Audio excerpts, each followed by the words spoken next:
I'm Emma Rodriguez, 17, and I just graduated valedictorian from Lincoln High with early admission to MIT.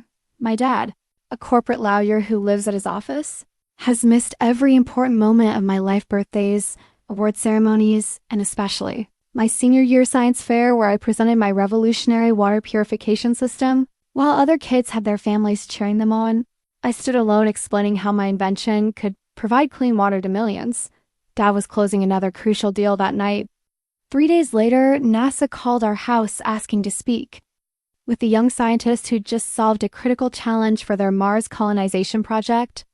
When my mom told my dad, his face went white. Turns out, that science fair he skipped was being live-streamed to space agencies worldwide. Like, and subscribe if you've ever been underestimated by your own family. Let me start from the beginning because this story didn't happen overnight. It's been building for 17 years. One missed moment at a time. My bedroom wall tells the story my dad never bothered to read. Gold medals from science Olympiads, dating back to middle school. Blue ribbons from regional competitions. Certificates of achievement with my name printed in elegant script. Academic awards stacked so high they've started spilling onto my desk. Every single one of them earned while Dad was handling important business. When I was 7, I won my first science fair with a volcano that actually worked, not the baking soda disasters most kids made, but a real chemical reaction I'd researched for weeks. Mom took pictures of me beaming next to my project, holding a trophy almost as big as I was. Dad was in court that day, defending some corporation against an environmental lawsuit. The irony wasn't lost on me. Even then, by 4th grade, I was already different from other kids. While they played video games, I was reading scientific journals Mom borrowed from the library. When they complained about math homework, I was solving calculus problems for fun. My teachers started using words like gifted and exceptional, but the one person whose opinion mattered most was never there to hear them. Mom tried to bridge the gap. She'd save every award, every newspaper clipping about my achievements. She'd take photos and videos, promising to show Dad when he got home. But when midnight rolled around and his key finally turned in the lock, he'd mumble something about being tired and shuffle to his office to prepare for the next day's cases. "He loves you, Emma," Mom would whisper as she tucked me in. "He's just trying to provide for our family." But love felt like an abstract concept when it was never present in the room. High school should have been different. By then, my achievements were impossible to ignore. I was captain of the academic decathlon team, president of the science club, and had already earned college credits through advanced placement courses.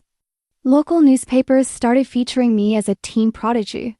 Our neighbors would congratulate my parents on having such a brilliant daughter.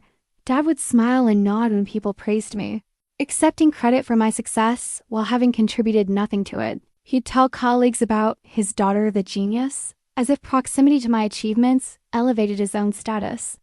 But when it came to actually showing up, supporting me, being present in my life, he always had something more important to do. Pattern became so predictable, I stopped expecting anything different. Science fair? Dad had a client dinner. Academic awards ceremony? Emergency court filing. Regional competition that I'd trained months for? Critical case review that couldn't wait. Each absence carved a deeper hollow in my chest, a space where paternal pride should have lived. Mom compensated by being twice as present, twice as enthusiastic. She learned scientific terminology just to understand my projects. She drove me to competitions, cheered loudest at my victories, and held me when disappointment struck. But even her fierce love couldn't fill the dad-shaped void in every major moment of my life. The worst part wasn't just his absence. It was his assumption that I understand. "You're mature for your age, Emma," he'd say when I expressed frustration. "You know how important my work is." As if his importance somehow diminished mine. As if being smart meant I didn't need emotional support like other kids. I learned to perform for an audience of one parent, to celebrate victories with half a family, to carry achievements that felt hollow without his witness. My bedroom wall became a monument to unwitnessed excellence. Each award a silent scream for recognition from the one person who seemed constitutionally incapable of seeing me. But I kept achieving anyway, driven by some desperate hope that maybe, eventually, I'd accomplished something so significant that even Dad couldn't ignore it. Little did I know that moment was coming sooner than I imagined. Senior year was supposed to be different. This was the science fair that mattered, the one that colleges and scholarship committees would notice. I wasn't just competing against classmates anymore. I was going up against the brightest minds from schools across 3 states. The pressure should have been overwhelming, but I found my focus in an unlikely place. Our kitchen sink it started with Mom complaining about the taste of our tap water. "Something's off," she'd mutter, filling yet another Brita pitcher. I took a sample to school and ran it through our chemistry lab's testing equipment. The results were worse than I'd expected: trace metals, chlorine byproducts, and microscopic contaminants that standard filters couldn't touch. That's when the idea hit me. What if I could create a purification system that didn't just filter water, but actually transformed it at the molecular level? Not just removing contaminants, but restructuring the water itself to be purer than anything nature could produce. I spent 3 months buried in research that most college students would find challenging. Nanotechnology papers from MIT, molecular engineering studies from Stanford. I taught myself chemistry concepts that weren't even covered in our AP curriculum, diving into scientific journals until my eyes burned and my head pounded. The breakthrough came at 2 a.m. on a Tuesday night in February. I was in our garage, surrounded by beakers, test tubes, and equipment I borrowed from the school's lab. Mom had given up trying to get me to come inside hours ago. I was testing my 10th iteration of what I was calling molecular restructuring filtration when something incredible happened.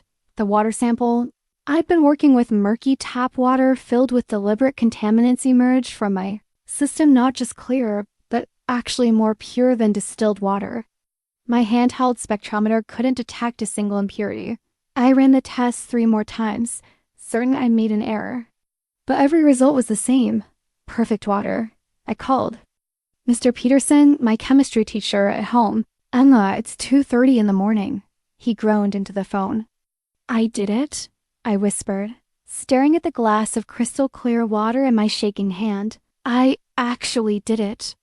20 minutes later, he was in our garage in his pajamas, running tests. On my prototype, his eyes got wider with each measurement. "Emma, do you understand what you've created here? This isn't just a better water filter. This is a revolution." The next few weeks were a blur of refinements and improvements. I built a presentation-worthy prototype that could transform any water source pond water, even seawater, into something purer than anything you could buy in stores. But the real breakthrough was scalability. My system could work on individual bottles or be adapted for entire cities. I researched applications obsessively. Disaster relief in areas with contaminated water supplies. Third world regions where clean water was a matter of life and death. But then I stumbled onto something that made my heart race. NASA's published challenges for space exploration. Mars colonization required sustainable water systems. The red planet had water, but it was locked in ice and contaminated with minerals, toxic to humans. Traditional purification required massive energy inputs that made long-term settlements impractical. But my system could run on solar power and produce unlimited clean water from virtually any source. I spent another month adapting my design specifically for space applications. Reduced weight, increased efficiency, fail-safe mechanisms for zero-gravity environments. I wasn't just building a science fair project anymore. I was potentially solving one of humanity's biggest challenges for interplanetary expansion. My research journal grew thick with calculations, diagrams, and theoretical applications. I filled 3 notebooks with data, creating documentation so thorough that any scientist could replicate my work. This wasn't just about winning anymore. This was about creating something that could genuinely change the world. The prototype I built for the science fair was elegant in its simplicity. A clear chamber where contaminated water entered, a series of molecular filters I'd engineered using nanotechnology, and pure water emerging from the other side. It looked almost magical: dirty water going in, crystal clear perfection coming out. Not Mr. Peterson helped me prepare for the presentation, but even he seemed overwhelmed by the scope of what I'd achieved. "Emma, I've been teaching for 23 years, he said during one of our practice sessions. I've never seen a student project with this level of sophistication. You're not just demonstrating scientific principles, you're advancing them. As the science fair approached, I felt a familiar mixture of excitement and dread. This was my masterpiece, the achievement I'd been building toward my entire academic career. If Dad couldn't make time for this, if this wasn't important enough to pull him away from his precious law practice, then nothing ever would be. But I had to be prepared for disappointment. I'd learned not to expect him, even when he promised. The pattern was too well established, my heart too well protected by layers of previous letdowns. Still, as I loaded my prototype into Mom's car the morning of the science fair, I allowed myself one small hope. Maybe this time would be different. Maybe creating something that could literally save lives would finally be significant enough to earn his attention. I had no idea just how much attention my little water purification system was about to receive. The morning of the science fair, Dad actually seemed different. He came down to breakfast in his good suit, the navy one he wore for important court appearances, and his tie was already perfectly knotted. For a moment, I let myself believe. This was really happening. "Big day today, kiddo," he said, ruffling my hair in a way that felt both foreign and familiar. I cleared my entire afternoon. No meetings, no calls. "Today is all about you." Mom shot me a look across the kitchen table, hope, mixed with caution. We both heard these promises before. Dad's business cards were scattered across his home office desk like fallen leaves, each one representing a client who might call with an emergency at the worst possible moment. "Really?" I asked, trying to keep the excitement out of my voice. "You're sure you can make it? Emma, this is your senior year science fair. You've been working on this project for months." "Of course I'm going to be there." He pulled out his phone and, in an unprecedented gesture, turned it completely off. "See? No distractions." I should have known it was too good to be true. The day passed normally until 4 p.m., exactly 2 hours before the science fair was scheduled to begin. I was upstairs getting ready, putting on the professional outfit Mom had helped me pick out, when I heard Dad's voice rising from his office. "What do you mean the contract fell through? We had a verbal agreement." His voice carried the edge it took on during high-stakes negotiations. No, this cannot happen today." "Can't Johnson handle it?" My heart sank. I sat on my bed, half-dressed, listening to the familiar sound of my father choosing work over family. Again, Mom appeared in my doorway, her face already resigned. We both knew how this would end. 20 minutes later, Dad knocked on my door. He was still in his suit, but his tie was loosened and his hair looked like he'd been running his hands through it, sure signs of stress. "Emma, sweetheart, I need to talk to you." "Let me guess," I said, not turning around from my mirror. "Emergency client situation. Deal falling apart. You're the only one who can save it." "It's not like that this time." "This is exactly like that every time." I finally faced him, and something in my expression made him step back. "This is the Hendricks merger, isn't it? The one you've been obsessing over for weeks." His silence was answer enough. "They're flying in from Chicago tonight," he said finally. "If I don't meet with them, we lose a $15 million account. Emma, this is my biggest client. You know, I wouldn't miss tonight unless it was absolutely critical." "It's always absolutely critical, Dad. My birthday was critical when you missed it for the Peterson deposition. My academic awards ceremony was critical when you had that emergency filing. Everything is always more critical than me." "That's not fair, Emma. You know how hard I work to provide for this family." "I know exactly how hard you work. What I don't know is what it feels like to have a father who shows up." He stood there for a long moment, his phone already buzzing in his pocket despite being turned off earlier. The Pavlovian response was automatic. His hand moved toward the sound. "I'll make it up to you," he said, the same words he'd been saying for years. "Next weekend, we'll do something special. Just you and me. There won't be a next weekend, Dad. This was it. This was the moment that mattered, and you're choosing to miss it." Again, after he left rushing out with his briefcase and a guilty backward glance, I sat in my room staring at the wall of achievements he'd never witnessed.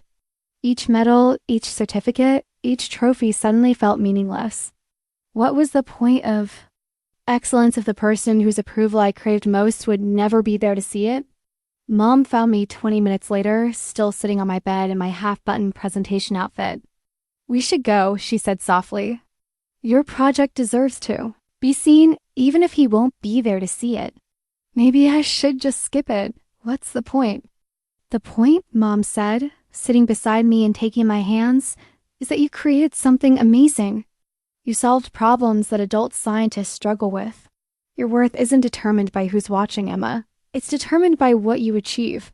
She helped me finish getting ready, her hands gentle as she fixed my hair and straightened my collar.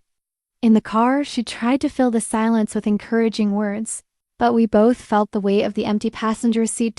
As we pulled into the school parking lot, I watched other families arriving together, dads carrying their kids' project displays, mothers and fathers walking side by side, both excited to see their children present. Whole families united in support of their students' achievement. And then there was us, half a family, as always. "I'm proud of you," Mom said as we unloaded my water purification system from the trunk. "Your father should be here, but his absence doesn't diminish what you've accomplished." I nodded, trying to swallow the familiar ache of disappointment. This was my reality, performing for an audience missing its most important member, celebrating achievements that felt hollow without his witness. As we walked toward the school entrance, my prototype carefully balanced between us, I made a decision. Tonight, I would present my work with the same passion and precision I put into creating it. Not for Dad, who'd chosen to be elsewhere, but for myself and for the innovation that could genuinely change the world. I had no idea that my father's absence would become the most costly mistake of his career, and that the world was about to notice what he had chosen to ignore. The Lincoln High Gymnasium had been transformed into a cathedral of science.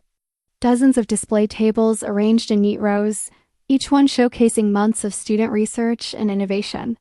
The air hummed with nervous energy and the excited chatter of families gathering to support their young scientists. I found my assigned table number 47 right in the center of the competition area. The location felt symbolic somehow, like being placed at the heart of something significant. My water purification system looked almost modest compared to some of the elaborate displays around me, but I knew its simplicity was deceptive. As I set up my demonstration materials, I couldn't help but notice the families clustering around other students. Sarah Martinez had what looked like 3 generations gathered around her robotics project grandparents. Parents, siblings, aunts, and uncles all wearing matching Team Sarah t-shirts. David Chun's parents were setting up a professional camera to record his presentation about renewable energy, while his little sister practiced holding my brother is a genius sign. Mom helped me arrange my prototype and research materials. Her movements efficient despite the sadness I could see in her eyes. She was trying so hard to be enough for both parents, but we both felt the conspicuous absence of the person who should have been there. Emma Rodriguez? A woman with a clipboard approached our table. She wore a badge identifying her as one of the competition coordinators. "I'm Mrs. Patterson. I just wanted to let you know that your project has generated quite a bit of advance interest. We've had several professional inquiries about your work." Professional inquiries? I looked up from adjusting my display board. "Scientists, researchers, even some government agencies have reached out after seeing your project abstract. Apparently, water purification technology is a hot topic in several fields right now." She smiled warmly. "You should be very proud. It's rare to see high school work that generates this level of professional attention." My heart started beating faster. I know my project was sophisticated, but I hadn't realized it had caught the attention of actual professionals. For a moment, I wished desperately that Dad were here to hear this. This was exactly the kind of validation he might finally understand recognition from the adult world he valued so much. "Is everything set up correctly?" Mom asked, checking my demonstration materials one more time. "Perfect," I said, though my voice sounded smaller than I intended. Around us, other students were doing final sound checks with their families, practicing their presentations one last time before the judges arrived. The energy was infectious, but I felt isolated in the middle of it all. The gymnasium lights dimmed slightly, and the competition coordinator's voice echoed through the space. Ladies and gentlemen, welcome to Lincoln High's Senior Science Fair. Our judges will begin their rounds in 10 minutes. Students, please take your positions. This was it. Months of research, weeks of preparation, countless hours perfecting my prototype, all leading to this moment. I straightened my shoulders and took my place behind my table, trying to project confidence I didn't entirely feel. That's when I saw them arriving. The judges weren't just teachers and local scientists like I'd expected. I recognized Dr. Rebecca Walsh from the nearby university. I'd read her papers on environmental chemistry. Behind her walked a man in a suit who looked distinctly federal, followed by a woman with a NASA badge visible on her jacket. NASA. At my high school science fair dot, Mrs. Patterson caught my wide-eyed stare and winked. I told you there was professional interest, she said quietly. Dr. Martinez from NASA specifically requested to see your project. Apparently, your water purification system addresses some challenges they've been working on. My hands started trembling. This wasn't just a high school competition anymore. These were real scientists, people whose work I'd studied and admired, coming to evaluate something I'd built in my garage. The magnitude of the moment hit me like a physical force. I looked around desperately for Dad, some irrational part of me hoping he might have changed his mind, might have realized the importance of tonight and shown up at the last minute. But the only familiar face I saw was Mom's, and even she looked overwhelmed by the caliber of judges approaching our section. Emma, she whispered, squeezing my hand. This is incredible. Do you realize what this means? I nodded, not trusting my voice. What it meant was that the most important presentation of my life would happen without the person whose opinion had always mattered most. What it meant was that I was about to stand alone in front of NASA scientists while Dad negotiated contracts in some downtown conference room. The first group of judges approached the table next to mine. I could hear the student, a boy named Marcus, explaining his project on solar panel efficiency. His parents stood proudly behind him, jumping in occasionally with encouraging nods and supportive smiles. His little brother held up a poster that said, "Marcus rocks." While his grandmother took pictures from every angle, I envied him so intensely it physically hurt. Next, we have Emma Rodriguez with a molecular water purification system. I heard Mrs. Patterson announce to the approaching judges, "This is the project that's generated significant advance interest." The group turned toward my table, and I found myself face to face with Dr. Martinez from NASA. She was younger than I'd expected, with kind eyes and an encouraging smile. "Ms. Rodriguez," she said, extending her hand. "I'm Dr. Carmen Martinez from NASA's Advanced Life Support Division. I've been very curious about your work." I shook her hand, trying to ignore how much mine was shaking. "Thank you for coming. I'm honored to present my project to you." "The honor is mine." Water purification technology is critical for long-term space missions. "I understand you've developed something quite innovative." This was my moment. The presentation I practiced hundreds of times. The innovation I poured my heart into, the achievement that should have made Dad proud. I was about to demonstrate my work to NASA, and I was utterly, completely alone, except for Mom standing quietly behind me, her presence a steady anchor in a moment that felt bigger than anything I'd ever experienced. I took a deep breath, looked Dr. Martinez in the eye, and began to explain how I might have just solved one of humanity's greatest challenges for space exploration. Water, I began, my voice steadier than I'd expected, is the foundation of all life as we know it. But finding truly pure water free of all contaminants, safe for human consumption and suitable for critical applications remains one of our greatest challenges, especially in extreme environments. Dr. Martinez nodded, her pen already moving across her notepad. The other judges gathered closer, their attention focused entirely on my words. I could feel the weight of their expertise, but instead of intimidating me, it energized me. These were people who understood the significance of what I was about to show them. Traditional filtration methods can remove visible contaminants and many chemicals, but they can't address contamination at the molecular level. They also require frequent filter replacements, consume significant energy, and often produce water. That's clean but not optimal. I gestured to my prototype, a sleek device about the size of a coffee maker. My system approaches water purification from a completely different angle.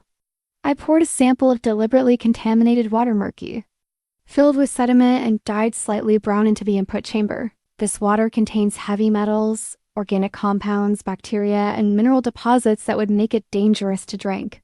Watch what happens. The system hummed quietly to life.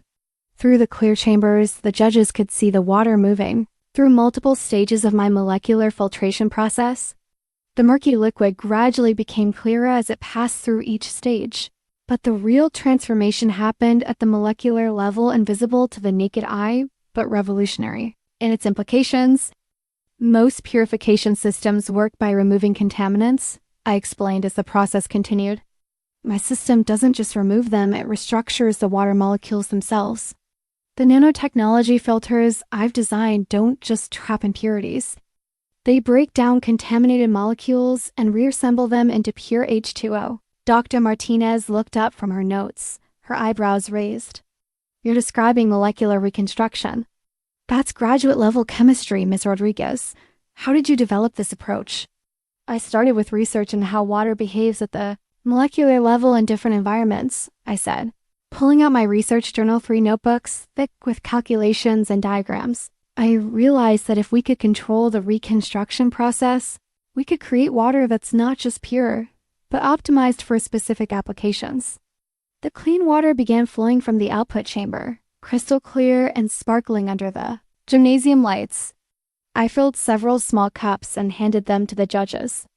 This water is now purer than anything you can buy commercially. But more importantly, it's stable, energy efficient to produce, and the process is completely scalable. Dr. Walsh from the university took a sip and looked genuinely surprised. This tastes incredible. What's the energy consumption? That's the breakthrough, I said, unable to keep the excitement from my voice. The system is so efficient it can run on solar power. A unit this size could produce enough drinking water for a family of 4 using less energy than a standard refrigerator.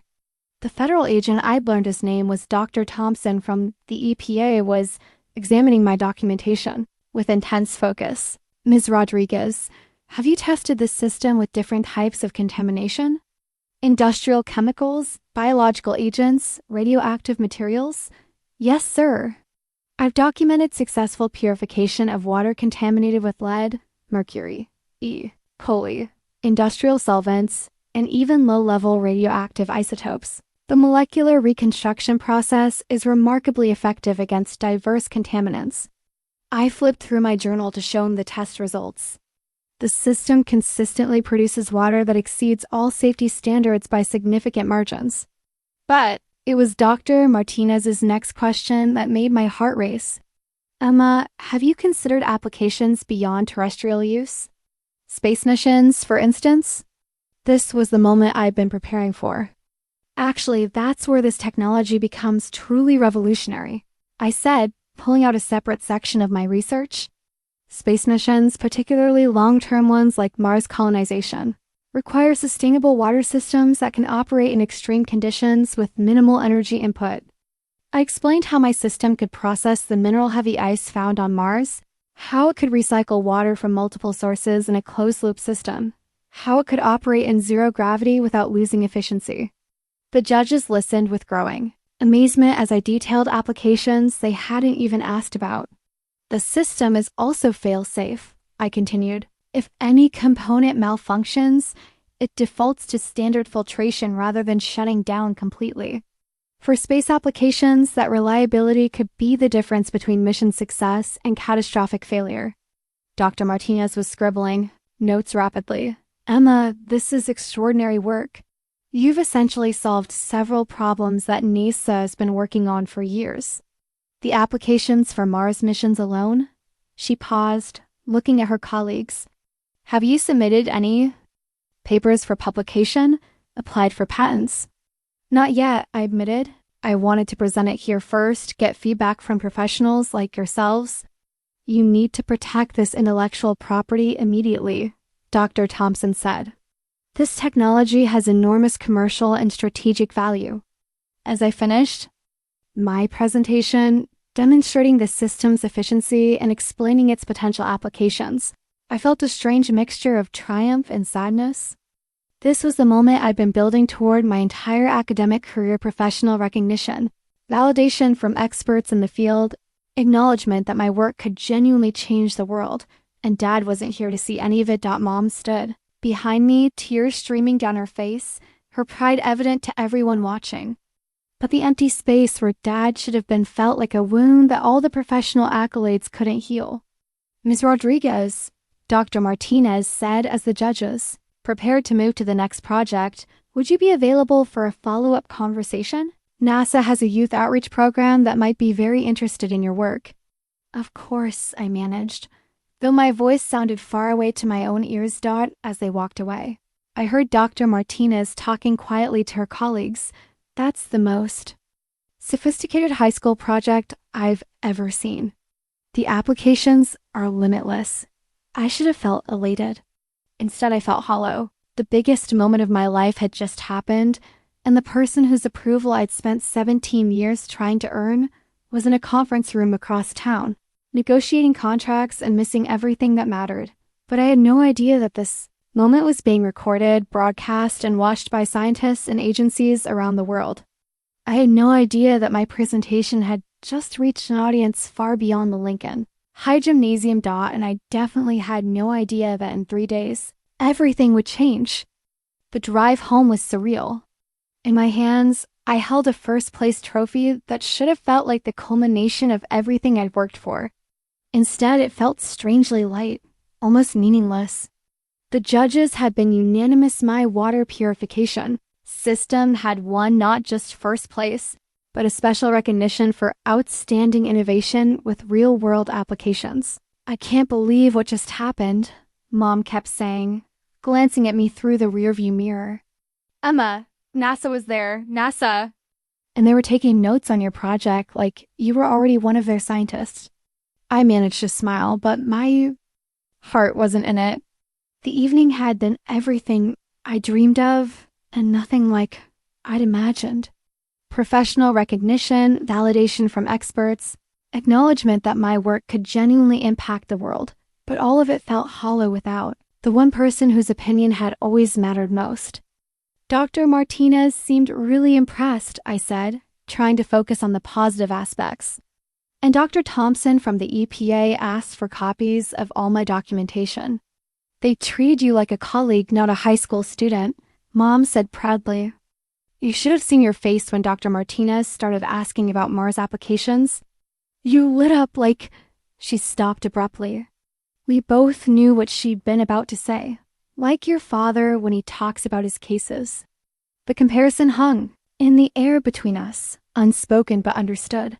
Our house was dark when we pulled into the driveway. Dad's car wasn't there, still at his emergency meeting, still prioritizing the Hendricks merger over his daughter's moment of triumph. The empty garage felt like a metaphor for the empty space in every important moment of my life. Inside, I carried my trophy upstairs to my bedroom and found myself staring at the wall of achievements I'd accumulated over the years. Every medal, every certificate, every ribbon represented a moment of success that Dad had missed. Now I had the biggest award yet, first place at the regional science fair, recognition from NASA, validation from federal agencies, and it was just another trophy to add to the collection he'd never bothered to examine. I set the new trophy on my desk, right next to my laptop where I'd spent countless hours researching and developing my water purification system. The irony wasn't lost on me. I created something that could provide clean water to millions of people, something that could help humanity colonize other planets, something that had impressed NASA scientists, and I couldn't get my own father to spend one evening witnessing my achievement. Mom appeared in my doorway, carrying 2 cups of hot chocolate.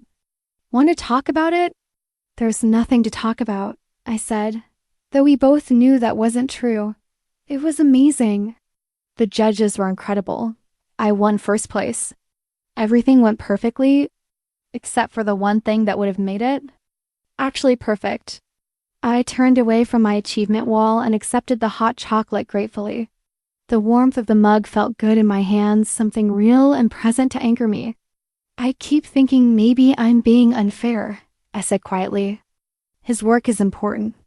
The clients depend on him. The merger he's working on tonight probably affects hundreds of jobs. Emma, maybe I'm just being selfish. Maybe I expect too much. Emma, stop. I looked at Mom and her expression was fiercer than I'd ever seen it. You are not being selfish. You are not expecting too much. Tonight, you presented groundbreaking scientific research to NASA experts, and your father chose to skip it for a business meeting. There is no universe in which that is acceptable. Her words hit me harder than I'd expected.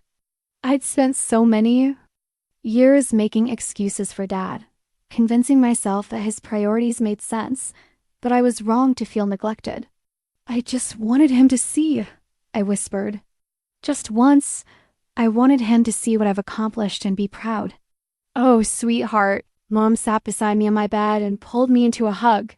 He should be proud. Any parent would be proud. What you've achieved tonight, what you've been achieving for years, is extraordinary.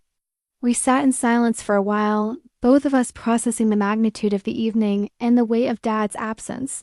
Finally, Mom spoke again. You know what? The saddest part is, tonight wasn't just about you winning first place. Tonight was about you being recognized as a real scientist, someone whose work matters to the world. And he missed witnessing the moment his daughter was acknowledged as brilliant by the very people he'd consider successful. She was right. Dad respected achievement, recognized success, but only in contexts he understood. Corporate law, business, deals, financial mergers, those were the metrics by which he measured importance.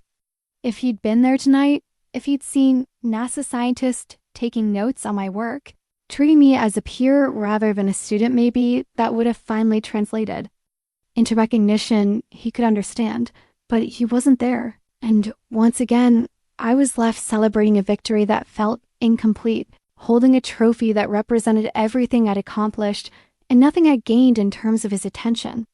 I'm proud of you, Mom said, kissing the top of my head. I know that doesn't replace what you needed from him, but I want you to know that what you've achieved is remarkable with or without his witness. After she left, I stayed up late, staring at my new trophy and thinking about the evening's events. Dr. Martinez had said they might want to follow up, that NASA had youth programs that could be interested in my work. Dr. Thompson had urged me to patent my system immediately. Dr. Walsh had asked if I considered graduate level research programs. All of these opportunities, all of this recognition, all of this validation, and the person whose approval I'd spent my entire life seeking was in a conference room somewhere. Probably celebrating the successful completion of a business deal that would be forgotten in a year. My phone buzzed with text messages from classmates who'd been at the science fair, congratulating me on my win. Social media notifications showed photos from the event, me presenting to the judges, shaking hands with Dr. Martinez, holding my trophy. In every photo, Mom stood proudly in the background. But there was an obvious empty space where Dad should have been. As I finally got ready for bed, I made a decision. I was done waiting for his approval, done measuring my achievements by his attention. Tonight had shown me that my work had value beyond his recognition, that my innovations could impact the world regardless of whether he witnessed them. But I had no idea that the world had, in fact, been watching, that my presentation had been live streamed to agencies and institutions around the globe, that even as I went to bed feeling unwitnessed and undervalued, scientists and researchers were already discussing my work in meetings I couldn't imagine. I had no idea that Dad's absence from tonight's science fair would soon become the most expensive mistake of his career. 3 days passed in a strange haze of normalcy.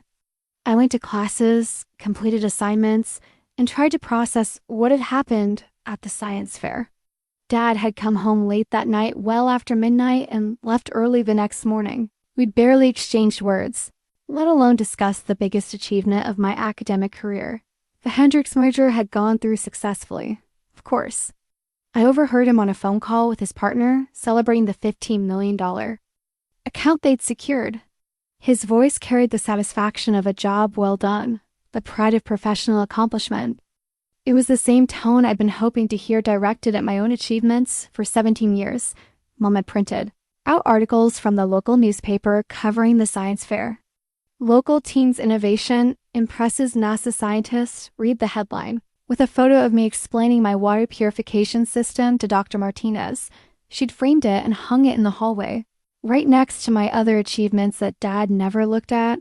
I was doing homework in my room Wednesday evening when the phone rang downstairs. Nothing unusual. Our landline still got calls from telemarketers, wrong numbers, the occasional family friend. I heard Mom answer with her standard cheerful greeting, but then her voice changed. "I'm sorry, could you repeat that? NASA?" "Yes, Emma Rodriguez is my daughter, but..." I stopped pretending to focus on calculus and strained to hear the conversation. Yes, she was at the science fair on Saturday. Her water purification project. "But I'm sorry, I don't understand you. Want to speak with her?" My heart started pounding. I crept to the top of the stairs, trying to catch every word. Of course. She's right here. Emma." Mom's voice was barely controlled excitement, mixed with disbelief. "Emma, come down here. There's someone on the phone for you." I practically flew down the stairs. Mom stood in the kitchen, holding our cordless phone with a look of complete shock on her face. "It's NASA," she whispered, as if saying it too loudly might make it disappear. "They want to talk to you." With trembling hands, I took the phone. "Hello, Ms. Rodriguez? This is Dr. Carmen Martinez from NASA's Advanced Life Support Division. We met at your science fair on Saturday." "Yes, Dr. Martinez, I remember." My voice sounded remarkably calm considering my pulse was racing. "I'm calling because your water purification system has generated significant interest within our organization. Since Saturday, we've had multiple departments review your research documentation, and frankly, we're impressed. Very impressed." I looked at Mom, who was standing frozen by the kitchen counter, her hand pressed to her mouth. "We'd like to extend an invitation for you to visit NASA headquarters in Houston," Dr. Martinez continued.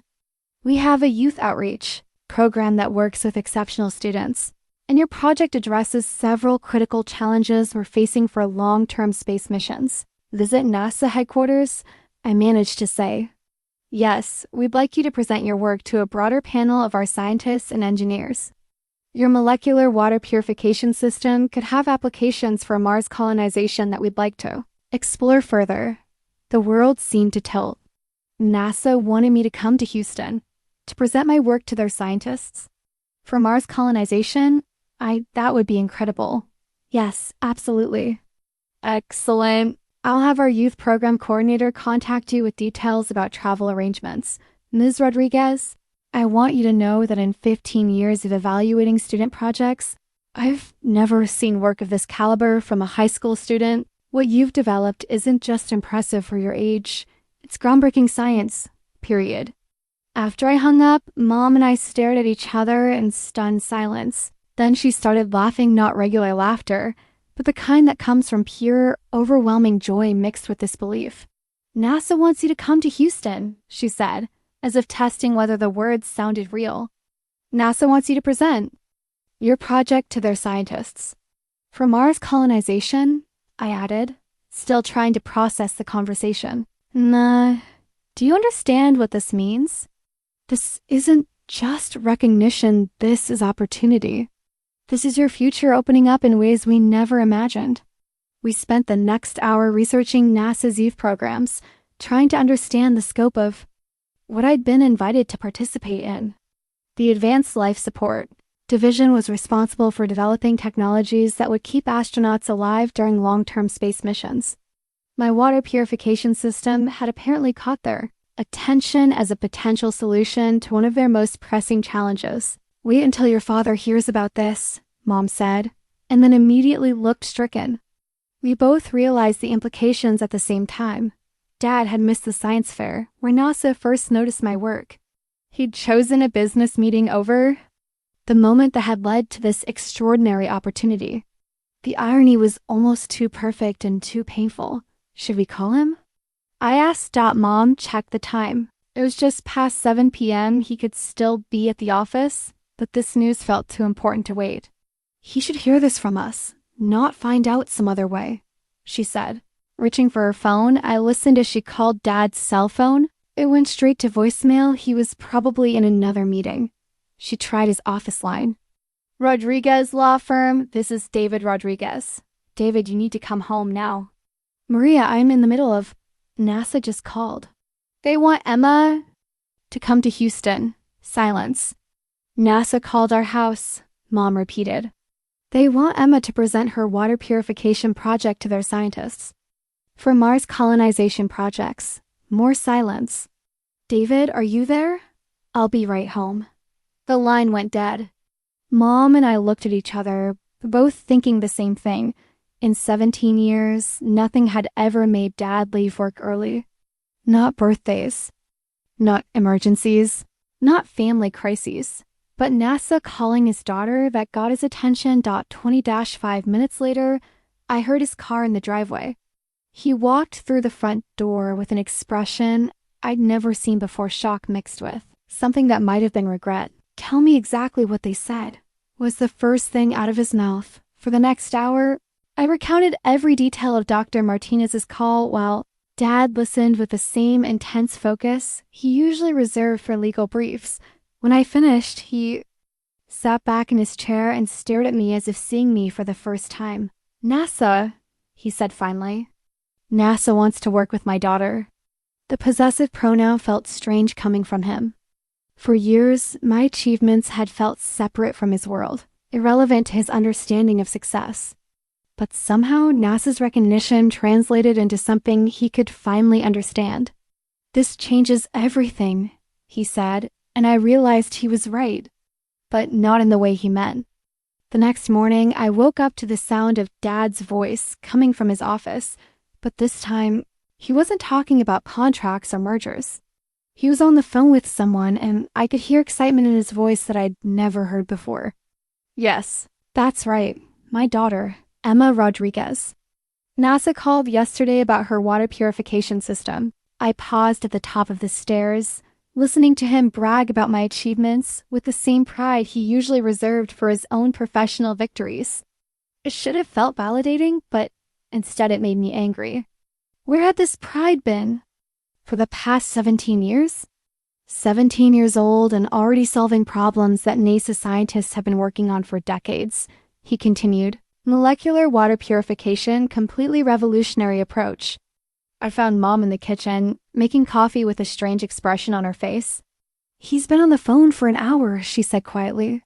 Calling everyone he knows, telling them about NASA. Now he's excited, I said, unable to keep the bitterness out of my voice. Now that someone else told him my work was important, Mom set down her coffee mug and looked at me seriously. Emma, I know you're angry. You have every right to be, but maybe this is his wake-up call. It shouldn't take NASA calling for him to realize his daughter exists. Before Mom could respond, Dad appeared in the kitchen doorway. He was already dressed for work, but there was something different about his demeanor, a nervous energy I wasn't used to seeing. Emma, we need to talk, he said, sitting down across from me at the kitchen table. About the science fair. About NASA, about everything. I waited, not making this easy for him. I made a mistake Saturday night, he said finally. A big one. I should have been there. You've made that mistake a lot of times, Dad. I know. But this time, he ran his hands through his hair, a gesture that reminded me of myself when I was nervous. Emma, I had no idea what you were working on. I mean, I knew you had a science project, but I didn't realize... You didn't realize because you never asked. You never showed any interest in what I was doing. The words hung in the air between us. Dad looked like I'd physically slapped him. You're right, he said quietly. I haven't been present. I thought I convinced myself that providing for the family was enough. That working hard to give you opportunities was the same as supporting you directly. Dad, I haven't needed your money for years. I've been earning scholarship opportunities since middle school. What I needed was your attention. Mom cleared her throat. David, show her what you found last night. Dad pulled out his laptop and opened it on the kitchen table. The screen showed a video player with the title Lincoln High Regional Science Fair Livestream Archive. The science fair was live-streamed, he said, to educational institutions, research facilities, government agencies. I've been watching your presentation. He clicked play, and there I was on screen, standing behind my water purification system, explaining molecular reconstruction to Dr. Martinez and the other judges. Watching myself was surreal. I looked confident, professional, completely in control. You are incredible, Dad said, his voice thick with emotion. Emma, watching this, seeing how you presented, how the NASA scientists responded to your work, I realized I don't know you at all. On screen, Dr. Martinez was asking about Mars applications, and I watched myself light up as I explained space-based modifications I designed. The passion in my voice was unmistakable, the depth of my knowledge evident in every answer. The comments section, Dad said, scrolling down. Look at this. The video had dozens of comments from verified accounts, research institutions, universities, government agencies. Extraordinary work from such a young scientist. This technology could revolutionize space exploration. Who is this student? This is graduate-level research. And I missed it, Dad said. I missed the moment my daughter impressed NASA scientists because I was negotiating a contract that, in the grand scheme of things, means absolutely nothing. I stared at the screen, watching the most important presentation of my life while sitting next to the father who had chosen not to witness it in person. The worst part, Dad continued, is that everyone can see it. My colleagues, my clients, my partners, they can all watch this video and see that my daughter is brilliant, and they can see that her family isn't there supporting her. Is that what bothers you? I asked. That people can see you weren't there? No. What bothers me is that I wasn't there. What bothers me is that I've been so focused on building a successful career that I miss watching my daughter become extraordinary. He closed the laptop and looked directly at me. Emma, I know I can't undo 17 years of absence. I know saying I'm sorry doesn't erase all the times I chose work over you, but I want to try to do better. Trying isn't enough anymore, Dad. I don't need you to suddenly show up now that NASA validates my work. I needed you to show up when I was 7 and winning my first science fair. I needed you to show up when I was 12 and getting my first academic scholarship. I needed you to show up when I was 15 and already doing college-level research. The silence stretched between us, heavy with years of accumulated disappointment. You're right, he said finally. And I don't know how to fix that. But Emma, what happens next, NASA? College or career, I want to be part of it. If you'll let... I looked at this man who had been a stranger masquerading as a father for most of my life, who was suddenly interested in my achievements now that they carried external validation he could understand. It doesn't work that way, Dad. You don't get to opt in now that my success is convenient for you. Then tell me how it does work. Tell me what I need to do. For the first time in our conversation, I heard something in his voice that gave me pause, genuine humility, real remorse, and what might have been fear that he'd lost his chance to know his daughter. I don't know, I said honestly.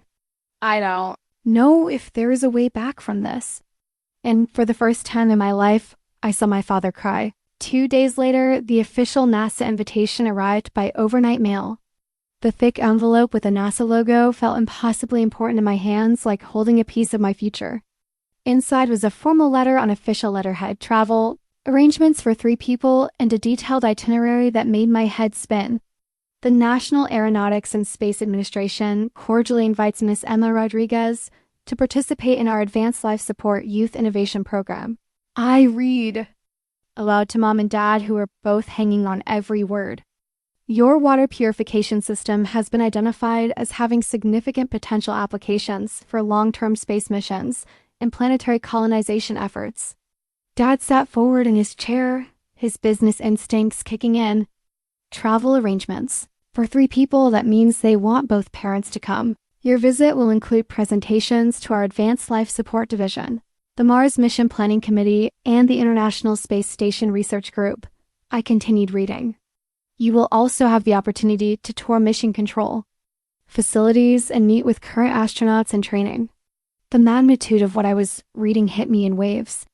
NASA didn't just want to look at my project, they wanted to seriously evaluate it for actual space missions. The astronauts I'd watched on TV, the Mars missions I'd dreamed about, the International Space Station, I was being invited into that world. Emma, Mom said, her voice barely above a whisper. This is incredible. This is beyond anything we imagined. The letter went on to detail the technical aspects they wanted me to present. My original water purification design, yes, but also the space-specific modifications, I theorized. Energy efficiency calculations for long-term missions, and potential scalability for permanent Mars settlements. They want me to present to the Mars Mission Planning Committee, I said, still trying to process it. They're actually considering my system for Mars colonization. Dad was quiet, reading over my shoulder with an expression I couldn't interpret. Finally, he spoke. Emma, do you understand what this means for your future? If NASA adopts your technology, if your name becomes associated with Mars colonization, you're looking at opportunities that most scientists only dream of. I know it's important, Dad. No, I don't think you do. This isn't just about college anymore. This isn't about scholarships or academic recognition. This could define your entire career. You could be part of the team that gets humanity to Mars. His excitement was palpable, but it still felt strange hearing it. For 17 years, my achievements had been invisible to him. Now, suddenly, he was mapping out my future with the same strategic thinking he applied to his legal cases. There's more, I said, flipping to the second page. They're offering something called a provisional research partnership if my presentations go well. They want to fund further development of my technology. Mom looked confused. What does that mean exactly? I read the relevant section. Pending successful evaluation. NASA is prepared to offer Ms. Rodriguez a provisional research partnership, including funding for advanced prototyping, access to NASA facilities and expertise, and potential integration into our Mars mission technology development program. They want to hire me, I said, the reality sinking in. While I'm still in high school, NASA wants to hire me to develop my water purification system for space missions. The silence in the room was deafening. We all sat there trying to process the magnitude of the opportunity being offered. When do they want you there? Dad asked finally. Next Friday. 5 days to prepare. I looked up from the letter. They're expecting a full technical presentation, including detailed engineering specifications and scalability projections. 5 days. Dad repeated. That's not much time to prepare for something this important. I've been preparing for months, Dad. The science is solid. The research is complete. I just need to organize it for their specific questions. But even as I said it, I felt the weight of the opportunity. This wasn't a high school science fair anymore.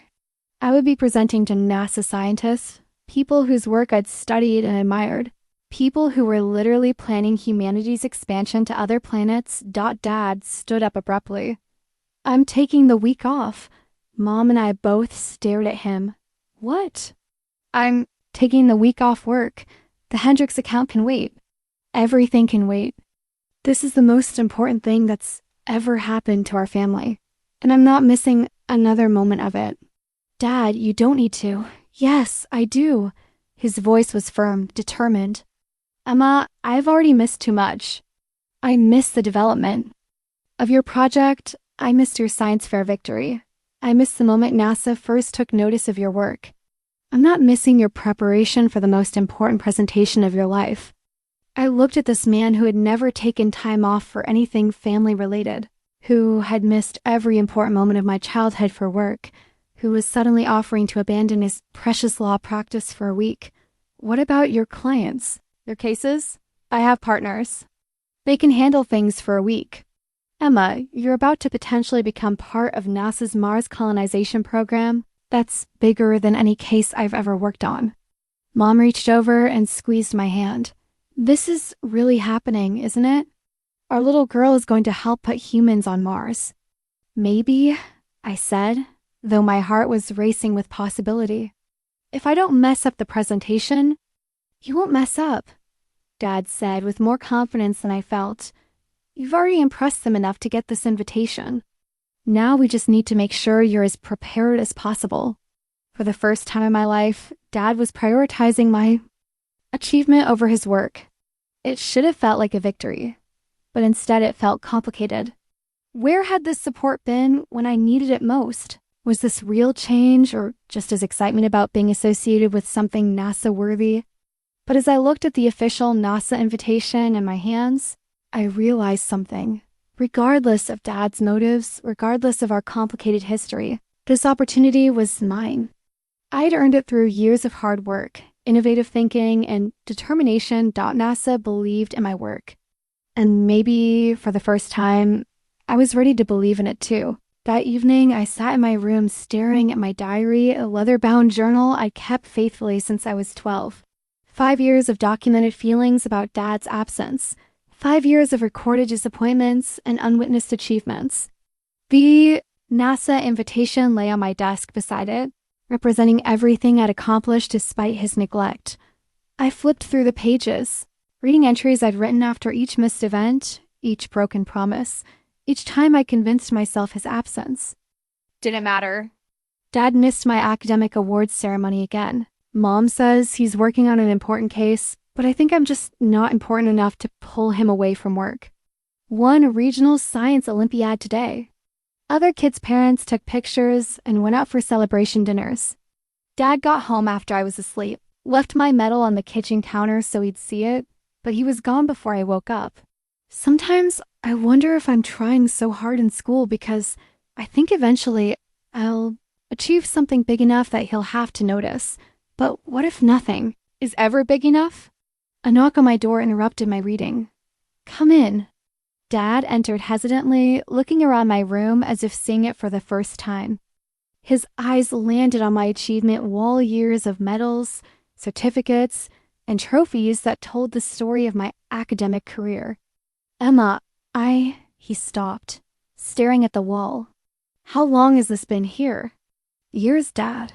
Some of these are from middle school. He walked closer, reading the certificates, examining the medals. State Science Olympiad Champion, 2023, Regional Academic Decathlon winner, 2022, National Merit Scholar finalist. His voice grew quieter with each achievement. I didn't know about most of these. I know. He turned to face me and I saw something. In his expression, I'd never seen before genuine shame. Emma, I need to ask you something, and I need you to be honest with me. How long have you felt like I didn't care about your achievements? I closed my diary and looked at him directly. Since I was old enough to notice that other kids' parents showed up to things and you didn't. When was that?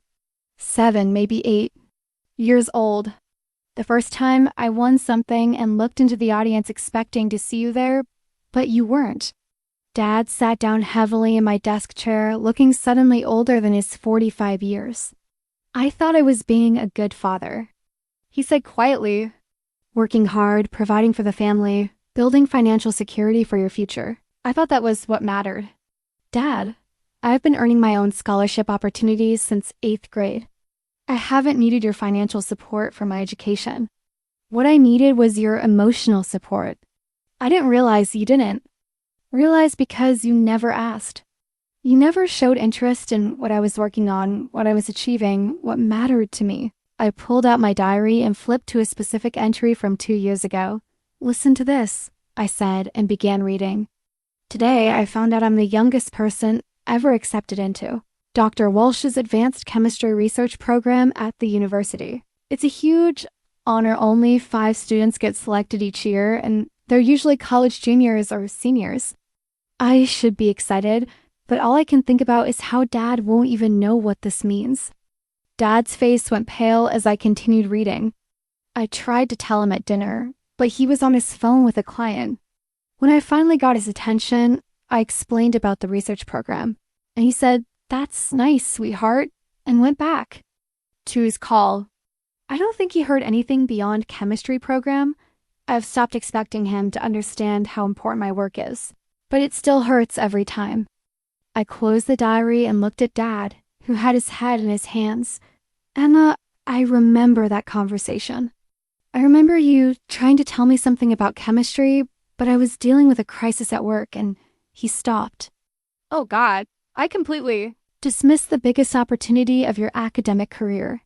That wasn't even the worst one, I said, flipping to another entry. Want to hear about the time I tried to tell you I'd been invited to present my research at a national conference? Please don't. Or the time I won the state science fair and you said you were proud of me without even asking what my project was about. Emma, stop. Please. But 17 years of accumulated hurt had found its voice, and I couldn't stop now. Do you know what the worst part was, Dad? It wasn't that you missed things. It was that you acted like missing them was normal. Like your work was obviously more important than anything I could achieve. Like I should understand and accept that I would always come second to your career. Dad looked up at me with tears in his eyes. I never meant to make you feel that way. But you did. For years. And now NASA calls and suddenly you're interested? In taking time off work, suddenly my achievements matter enough to get your attention. You're right to be angry. I'm not just angry, Dad. I'm heartbroken. I spent my entire childhood trying to earn your approval, achieving things that should have made any parent proud, and you were never there to see it. The silence stretched between us, heavy with years of accumulated pain and misunderstanding. I don't know how to fix this, Dad said finally. I don't know if you can, I replied honestly. The damage isn't in one missed event, Dad. It's in 17 years of feeling like I wasn't worth your time. What if I commit to being different going forward? Promises aren't enough anymore. You've made promises before. Then what do you need from me? I thought about that question, really thought about it. What did I need from this man who had been a stranger masquerading as a father for most of my life? I need you to understand that this hurts, I said finally. I need you to acknowledge that your choices caused real damage. And I need you to prove, not promise, that things can be different. How do I prove it? I don't know yet. But Dad's showing up now that NASA validates my work isn't enough.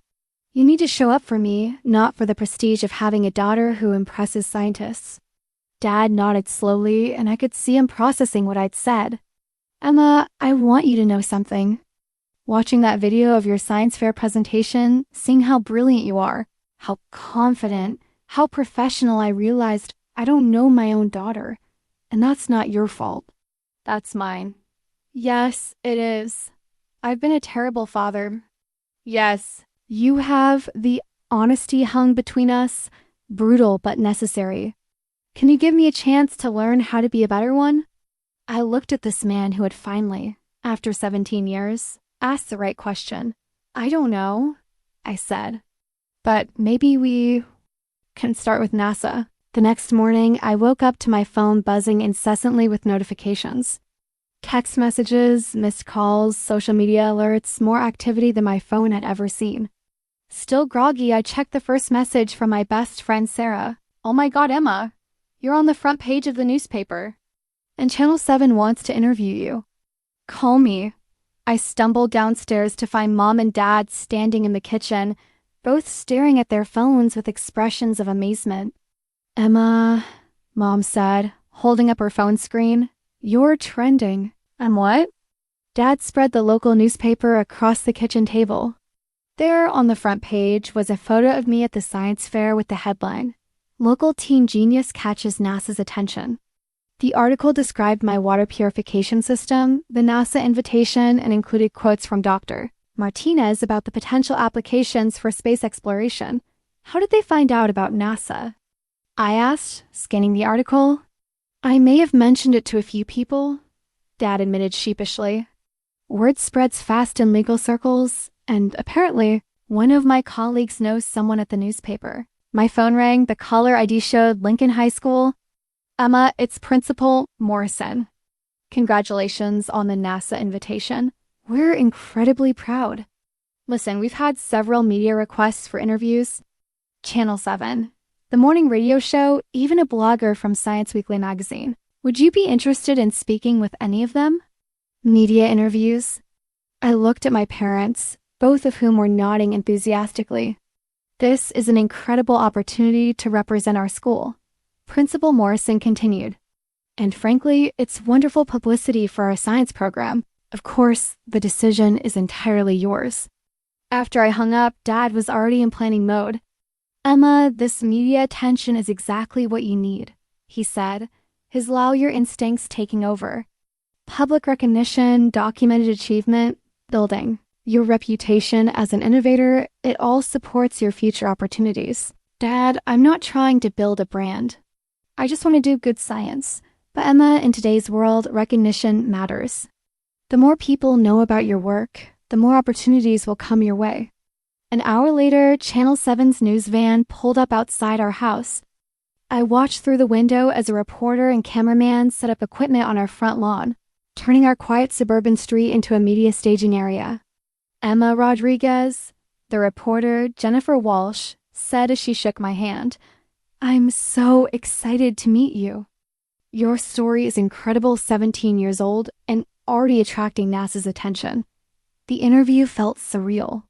Standing in my own driveway, answering questions about molecular water purification while a professional camera recorded every word. Jennifer asked thoughtful questions about my research process, my inspiration, and my goals for the NASA visit. What does it mean to you, personally, to have NASA recognize your work? She asked. It's validating, I said honestly. For years, I've been working on projects that felt important to me, but I wasn't sure if they had real-world applications. Having NASA say that my work could help with Mars colonization, it's beyond anything I dreamed of. And your family must be incredibly proud. I glanced at Dad, who was standing behind the camera crew, wearing an expression of pride so obvious it felt performative. My mom's been supportive throughout this entire process, I said carefully. She's the one who drove me to science fairs, helped me with research, celebrated every achievement. She's amazing. Jennifer noticed my deliberate omission. And your father? The question hung in the air for a moment. I could see Dad's face, hopeful and nervous. My dad is learning to understand what I do, I said finally. This NASA opportunity has helped him realize how important science is to me. It was diplomatic but honest. Dad's smile looked relieved. After the news crew left, local radio station KPFM called wanting a phone interview for their morning show. Then a blogger from Science Weekly magazine emailed requesting a written interview about my research process. This is getting overwhelming. I told Mom as we sat at the kitchen table, fielding media requests, "You don't have to do all of them," she said. "Only the ones that feel right to you." Dad disagreed. "Emma, this attention is a gift. Media coverage raises your profile, establishes your credibility, creates opportunities you can't imagine. You should accept every legitimate interview request. I'm not comfortable being the center of attention like this, but you should be. Emma, you've achieved something remarkable. You deserve recognition." I looked at Dad, suddenly understanding something. His enthusiasm for the media attention wasn't really about me. It was about being associated with something newsworthy. For 17 years, he'd missed my achievements because they didn't fit his definition of success. But now that my work was getting public recognition, now that it translated into something he could quantify and understand, he was fully invested. "The radio interview is in an hour," I said. "Are you going to listen?" "Of course. I'm proud of you, Emma." Where was this pride when I won Regional Science Olympiad? Or when I got early admission to MIT? Or when I presented at the University Research Symposium? Dad's face fell. I didn't understand the significance of those achievements. But you understand the significance of media attention. That's not. Yes, it is. Dad, you're proud of me now because other people are telling you I'm impressive. You weren't proud when it was just me working hard, achieving things quietly. Mom intervened before the conversation could escalate. Right now, let's focus on the opportunities in front of us. Emma, you have a radio interview in an hour. How do you want to prepare?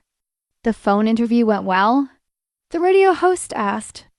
Intelligent questions about my research and seemed genuinely interested in the scientific aspects rather than just the novelty of my age. I explained how my system worked, why it was particularly suited for space applications, and what I hoped to accomplish at NASA. After I hung up, I found Dad listening at his office door. "You sounded incredibly professional," he said.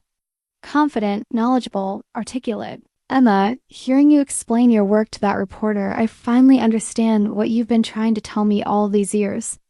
That I'm good at science? That you're not just good at science. You're exceptional.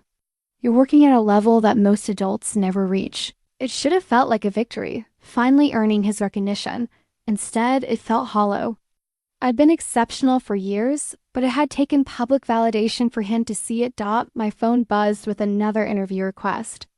This time from a science podcast with a national audience. "Are you going to accept it?" Dad asked hopefully. "I don't know. Maybe I've done enough interviews for now." "Emma, think about your future. This exposure could lead to opportunities we haven't even imagined." I looked at this man who had never shown interest in my achievements until they became publicly recognized, who was now managing my media appearances like a talent agent. "Dad, my future isn't about media attention. It's about the work. And right now I need to focus on preparing for NASA, not on being famous." But as I scrolled through the interview requests still coming in, I realized something had fundamentally changed. For the first time in my life, the world was paying attention to my achievements. The question was whether that attention would help or hinder what really mattered, the science. True to his word, Dad took the entire week off work. For the first time in my memory, his office phone went unanswered, his email remained unchecked, and his attention focused entirely on something other than legal briefs. The change was so dramatic. It felt almost surreal. "I've been thinking about your presentation structure," he said over breakfast, spreading papers across the kitchen table. "You need to open with a problem statement, establish the significance, present your solution, demonstrate results, and close with applications. Classic persuasive presentation format." "Dad, this isn't a legal argument. It's a scientific presentation. The principles are the same. You need to convince them that your solution is better than existing alternatives." I looked at the elaborate charts he'd made, presentation timing, key talking points, potential questions, and suggested responses. He was approaching my NASA visit with the same methodical preparation he used for major court cases. "This is helpful," I admitted, "but I think you're overcomplicating it. The science speaks for itself. Emma, in any high-stakes presentation, preparation is everything. These NASA scientists are brilliant people with limited time. You need to communicate your innovation clearly and compellingly." Mom joined us at the table with coffee and a more practical list. "I've been researching NASA's Advanced Life Support Division. Dr. Martinez isn't the only person you'll be presenting to.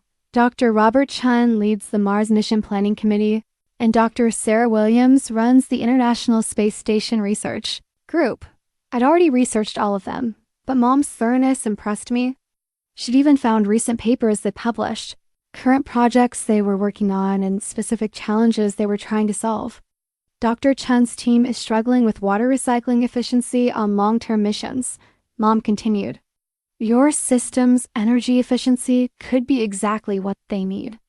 And Dr. Williams has written extensively about the challenges of maintaining water quality in closed-loop systems," I added. "My molecular purification approach addresses several problems she's identified." Dad looked between Mom and me with an expression of amazement. "You two have been collaborating on research?" "For years," Mom said. "I've been Emma's research assistant since middle school. I may not understand all the chemistry, but I know how to find information and organize data." "Why didn't I know about this?" "Because you never asked," I said simply. The week passed in intensive preparation. Dad helped me structure my presentation with lawyer-like precision while Mom organized my research materials and prepared backup documentation for every claim I planned to make. It should have felt like the family teamwork I'd always wanted, but Dad's sudden involvement felt forced, motivated by the external validation of NASA rather than genuine interest in my work. Wednesday evening, we did a full dress rehearsal in our living room. I presented my water purification system to Mom and Dad as if they were NASA scientists, explaining every technical detail and answering their questions. "Your molecular restructuring process," Dad said, reading from prepared questions. "How does it differ from existing nanotechnology filtration? Existing nanofilters trap contaminants, I explained, slipping into presentation mode.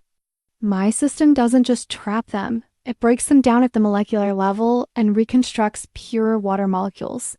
It's the difference between removing dirt from water and transforming dirty water into pure water.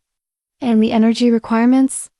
Significantly lower than traditional purification methods because the process is self-sustaining once initiated.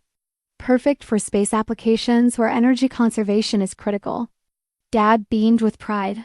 Emma, that was perfect. Clear, confident, technically sound but accessible. You think they'll be impressed? I think they're already impressed. That's why they invited you. Thursday night, as we finished our final preparation session, Dad sat back in his chair and looked at me seriously. Emma, I want you to know something. Win or lose, succeed or fail, I'm proud of what you've accomplished. Not because NASA noticed your work, but because of the work itself. Are you really? I've spent this week learning about your research, understanding what you've achieved, and I'm amazed. What you've created isn't just impressive for a high school student, it's genuinely innovative science. I studied his face, trying to determine if his words were genuine or if he was still performing the role of supportive father. I know my support comes too late, he continued. I know you achieved all of this without my help. But Emma, going forward, I want to be the father who understands what you're working on, who appreciates the significance of your achievements, who shows up when it matters. Showing up isn't just about being physically present, Dad. I know it's about being emotionally present, intellectually engaged, genuinely interested in what matters to you. Can you really change that much? I don't know.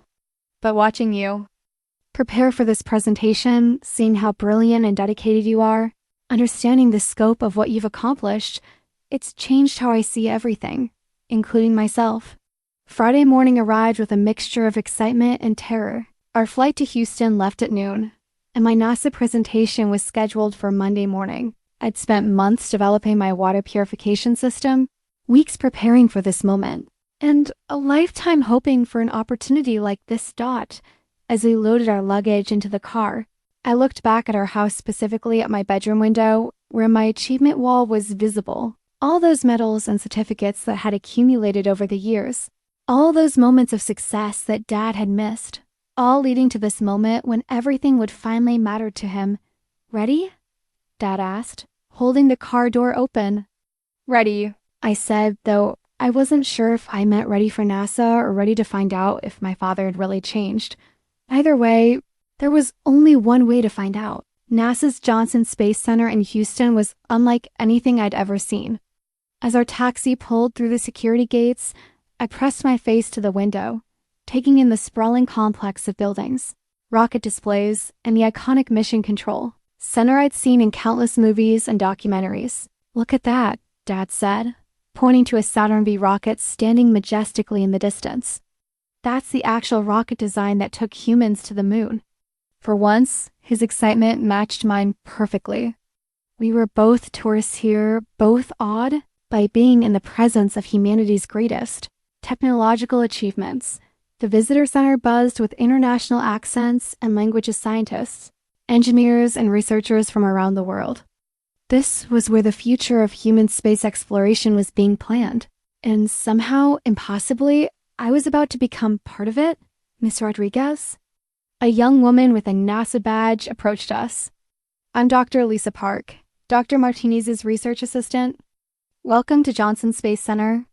She led us through security and into the main complex. The hallways were lined with photos of astronauts, mission patches from every space program, and displays showcasing current research projects. I felt like I was walking through the history and future of space exploration simultaneously. Dr. Martinez is waiting in conference room Alpha, Dr. Park explained as we walked. Your presentation is scheduled for 10 a.m. tomorrow, but she wanted to meet with you informally first. We entered a conference room with floor-to-ceiling windows overlooking mission control. Dr. Martinez stood when we entered, her smile warm and welcoming. Emma, I'm so glad you could make it. And you must be Mr. and Mrs. Rodriguez. Dad stepped forward with his professional handshake. David Rodriguez. I want to thank you for this incredible opportunity for Emma. The opportunity is ours, Doctor, Martinez replied. Emma's work addresses challenges we've been struggling with for years. She gestured for us to sit at a conference table that looked like it belonged in the United Nations. Through the windows, I could see the famous mission control room where Apollo 11 had been monitored, where the International Space Station was currently being tracked. Emma, before tomorrow's formal presentation, I wanted to discuss the scope of what we're considering, Dr. Martinez said. Your water purification system isn't just interesting from a research perspective. It could be mission critical for Mars colonization. She pulled up a presentation on the wall-mounted screen. Current Mars mission plans require us to transport enormous amounts of water or rely on complex extraction and purification systems that consume significant energy. Your molecular reconstruction approach could solve both problems. The screen showed technical diagrams of planned Mars habitats, with water systems highlighted in red indicating problem areas. Energy efficiency is crucial, she continued. Every watt of power on Mars has to be carefully managed. A water purification system that operates on minimal energy could free up resources for other critical systems. Emma's system runs on solar power, Dad interjected proudly. She designed it specifically for resource-limited environments. Dr. Martinez nodded approvingly. That's exactly why we're excited. Emma, tomorrow you'll be presenting to 3 different groups. The Advanced Life Support Division focuses on keeping astronauts alive during long missions. The Mars Mission Planning Committee is designing the actual infrastructure for permanent settlements. And the ISS Research Group tests technologies in space before we send them to Mars. What are they hoping to learn from my presentation? I asked. Technical feasibility, scalability, reliability, and integration potential. They'll want to understand exactly how your system works, how it could be adapted for space applications, and how quickly we could develop it for actual missions. The magnitude of the opportunity hit me again. These weren't just scientists evaluating. A student project, they were mission planners determining whether my innovation could become part of humanity's expansion to other planets. Dr. Martinez, Mom said, what happens if Emma's presentation goes well? If the committees approve her technology for development, we'd offer Emma a position in our youth research program. She'd work with our engineers to develop space-ready prototypes while finishing high school. It's an unprecedented opportunity. Dad leaned forward. What would that mean for her education? Emma would continue her regular schooling but spend summers and weekends working at NASA facilities. She'd have access to our laboratories, equipment, and expertise. Essentially, she'd be developing professional-level technology while still technically being a high school student. I stared out the window at Mission Control, trying to process what Dr. Martinez was describing. NASA wanted to hire me while I was still in high school to develop technology for Mars missions. There's something else, Dr. Martinez continued. If your technology proves viable, Emma's name would be associated with some of the most important space missions in human history. Mars colonization, lunar bases, deep space exploration, anywhere humans need sustainable water systems. My daughter could be part of the team that gets humanity to Mars, Dad said, his voice full of awe. More than that, Dr. Martinez replied. Her technology could be what makes permanent Mars settlements possible. After Dr. Martinez left to prepare for tomorrow's presentations, our family sat in the conference room overlooking Mission Control, processing everything we'd learned. Emma, Dad said quietly, do you understand what tomorrow means, not just for your career, but for human space exploration? I'm trying not to think about it that way, I admitted. If I focus on how important this could be, I'll be too nervous to present effectively. How are you thinking about it? As a chance to share work I'm proud of with people who can appreciate it technically, Mom smiled. That's exactly the right approach.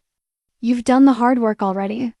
Tomorrow is just about communicating what you've accomplished. But as we prepared to leave for our hotel, I caught Dad staring at me with an expression I'd never seen before, a mixture of pride, amazement, and something that might have been regret. What? I asked.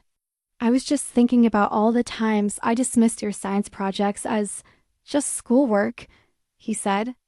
All those evenings you tried to explain your research to me, and I was too focused on my cases to listen. Emma, you've been working toward this moment your entire academic career, and I almost missed witnessing it entirely. But you're here now. Yes, and tomorrow, when you present your work to NASA scientists, when you potentially become part of the Mars colonization program, I'll be there to see it. For the first time in my life, my father's presence at one of my achievements felt like it mattered more to him than to me. The irony wasn't lost on either of us. The presentation exceeded every expectation I dared to have. For 90 minutes, I stood before 3 panels of NASA's most brilliant scientists, explaining molecular water purification as if I'd been doing it my entire career. Their questions were challenging but respectful.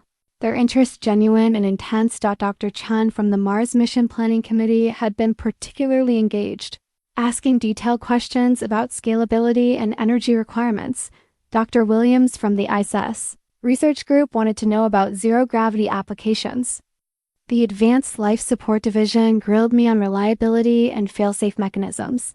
I answered every question with confidence I didn't know I possessed, drawing on months of research and years of accumulated scientific knowledge.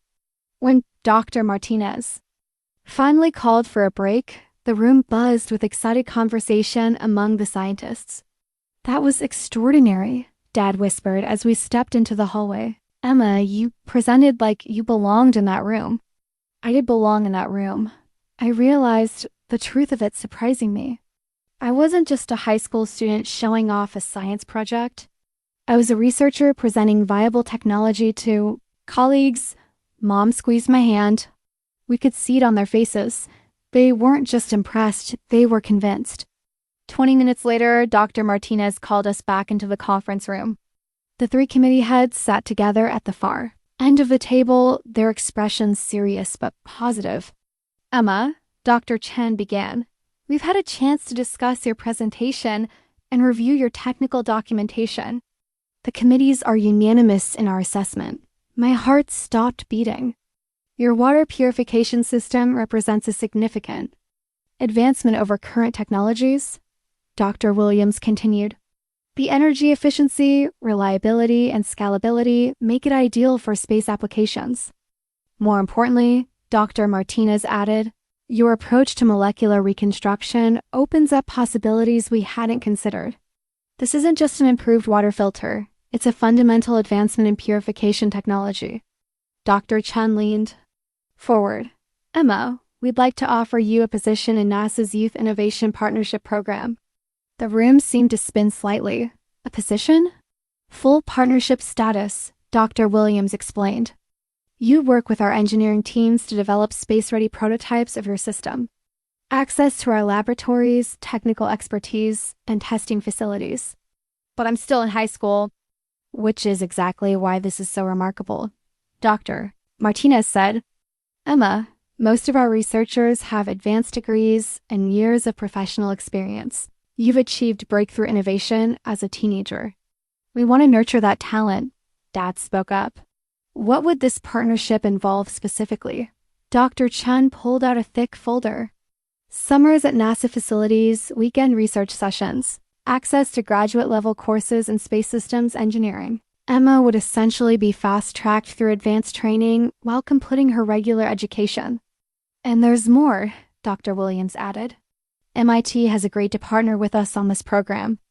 Emma would receive full scholarship to their aerospace engineering program with the understanding that her NASA research would count toward her degree requirements. MIT? I managed to say full scholarship? Emma, your early admission was based on your academic record, Dr. Martinez explained. But after seeing your work, after understanding the potential applications, MIT wants to ensure nothing prevents you from developing this technology. Full tuition, room and board, research stipend, everything covered. I stared at the scholarship. Document she slid across the table. Full ride to MIT. Partnership with NASA. Development of technology for Mars missions.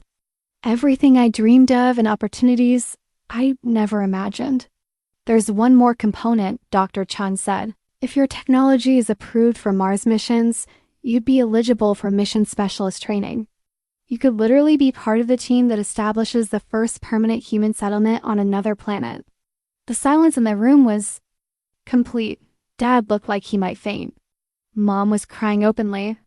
I felt like I was floating somewhere outside my body, watching my life transform in real time. I don't know what to say, I whispered. Say yes, Dad urged. Emma, this is beyond anything we imagined. Full scholarship to MIT, partnership with NASA, potential Mars mission involvement. You're being offered a future that most scientists only dream of. What's the timeline? I asked. Summer program starts in 6 weeks, Dr. Martinez said. NIT enrollment for fall semester. Your first space systems engineering course will be next January. 6 weeks? Emma, space exploration moves quickly when we identify breakthrough technology. Your water purification system could be on the next Mars mission if development goes well. I looked at the scholarship documents, the NASA partnership agreement, the timeline for my new future. Everything was happening so fast, but it felt right. In a way that nothing else ever had. What about patents? Intellectual property. Joint patent with NASA, Dr. Williams explained. You maintain rights to terrestrial applications. We license space applications. Standard arrangement for our youth partnerships. And if I accept, you become the youngest person ever to hold a research partnership with NASA, Dr. Chen said. Your work becomes part of humanity's expansion to Mars. Emma, you'd be making history. Dad reached over and squeezed my shoulder. Sweetheart, this is everything you've worked for. But as I stared at the life-changing documents in front of me, I realized something profound. I'd earned this opportunity entirely on my own merit. Years of work that Dad had ignored, achievements he'd missed, innovations he'd never bothered to understand, all leading to this moment when NASA was offering me the future I dreamed of. I need to ask you something, I said to Dr. Martinez. You've seen thousands of student projects. What made mine different? Your approach to problem solving, she replied immediately. Most students demonstrate existing principles. You identified a fundamental challenge and developed an entirely new solution. That's the difference between good students and great scientists. And the space applications? You didn't just solve a chemistry problem, Emma. You solved an engineering challenge that could determine whether humans can sustainably live on other planets. That's not high school science. That's mission-critical innovation. I picked up the pen and looked at my parents' mom, beaming with pride. Dad struggling to process the magnitude of what was happening. Any regrets about missing my science fair? I asked Dad. Only that I almost missed witnessing the moment my daughter's future changed forever. He replied, as I signed the partnership agreement that would make me the youngest NASA researcher. In history, I realized that Dad's absence from my science fair had, in an ironic way, been the catalyst for everything that followed. If he'd been there, if he'd witnessed my achievement firsthand, would he have understood its significance? Would it have meant as much to him? Now, watching him beam with pride as I officially became a NASA researcher, I knew the answer. It meant more to him now because he'd almost lost the chance to witness it at all. Returning home from NASA felt like stepping into a different life. The house looked the same, but everything had changed. I was no longer just a high school student with good grades. I was a NASA researcher with a full scholarship to MIT, and technology that could help colonize Mars. Dad immediately began transforming his approach to our relationship with the same methodical intensity he brought to his legal cases. He cleared out his home office's storage closet and announced he was converting it into a proper laboratory space for my NASA research. Emma, you'll need a dedicated workspace for your partnership projects, he said, measuring the closet with a tape measure. Professional equipment, proper ventilation, secure storage for your research materials. Dad, I can keep working in the garage. Not anymore. You're a NASA researcher now. You deserve a professional research environment. The gesture was thoughtful, but something about his sudden enthusiasm felt overwhelming. For 17 years, my scientific work had been invisible to him. Now he was redesigning our house around it. Can we talk? I said, sitting on his office couch. Dad set down his tape measure and joined me. Of course. What's on your mind? I appreciate what you're trying to do, but I need you to understand something. This NASA partnership, the MIT scholarship, all of it, I earned this before you started paying attention. I know that. Do you? Because it feels like you think being supportive now somehow makes up for 17 years of absence. Dad was quiet for a long moment. What are you saying? I'm saying that I need to set some boundaries. I'm grateful that you want to be involved now, but your involvement has to be on my terms, not yours. What does that mean specifically? I've been thinking about this during the flight home from Houston. It means you don't get to suddenly become the dad who manages my career just because my career is suddenly impressive to you. It means you don't get to take credit for achievements you had nothing to do with.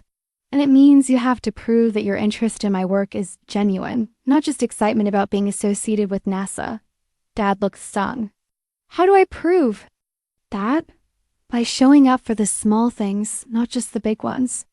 By asking about my work when there's no external validation involved. By understanding that rebuilding our relationship isn't about grand gestures. It's about consistent presence. I want to be present, Emma. I want to be the father you deserve. Then start small.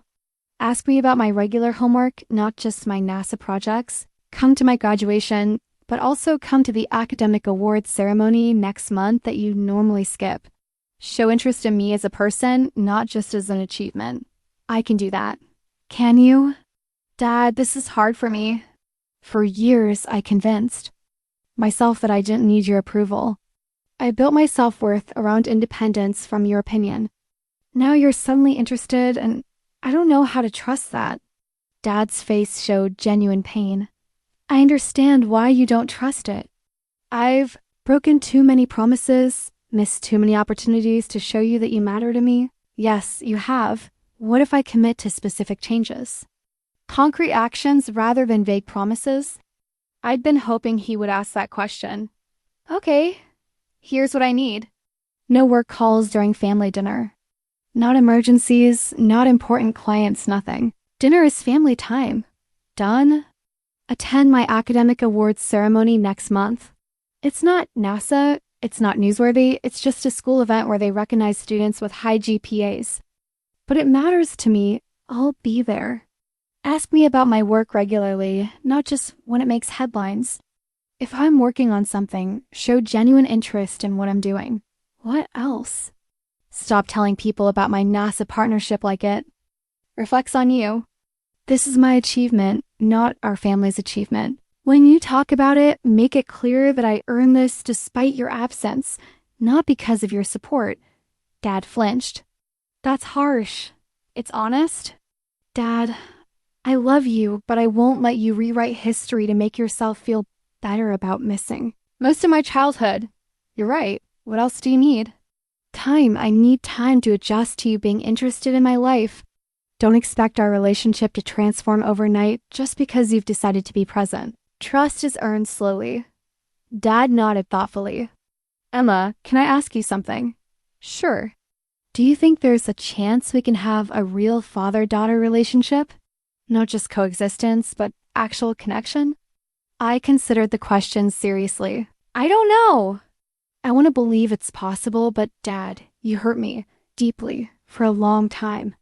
It's going to take more than enthusiasm about NASA to heal that. I understand, but I'm willing to try if you are.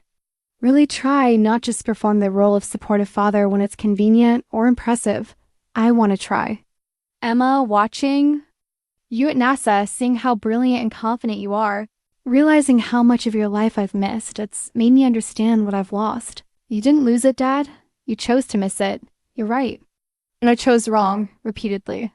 The honesty hung between us, painful but necessary. So where do we start? Dad asked.